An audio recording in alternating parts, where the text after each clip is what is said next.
పర్సన్‌ని మన లైఫ్‌లోకి రానిచ్చే ముందు ఒక చిన్న జాగ్రత్త అయితే మనం తీసుకోవాలి ఖచ్చితంగానే.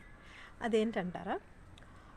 మనం ఎవరినైనా ఒకరిని ఇష్టపడి వాళ్ళని మన లైఫ్‌లో ఉంచుకోవాలి అంటే, మన గురించి పాజిటివ్, నెగెటివ్ మొత్తం వాళ్ళకి చెప్పేయండి.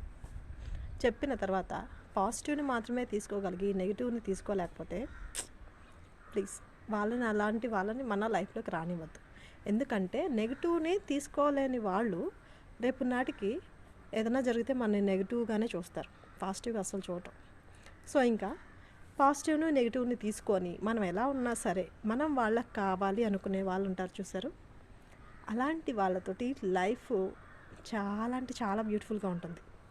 ఎందుకంటే అలాంటి వాళ్ళు లైఫ్‌లో ఎన్ని కష్టాలొచ్చినా మనల్ని వదలరు. ఎందుకంటే మనం వాళ్ళకి కావాలి. మనం ఎలా ఉన్నా కావాలి. సో, ఈ చిన్న జాగ్రత్త అనేది ఖచ్చితంగా తీసుకోండి.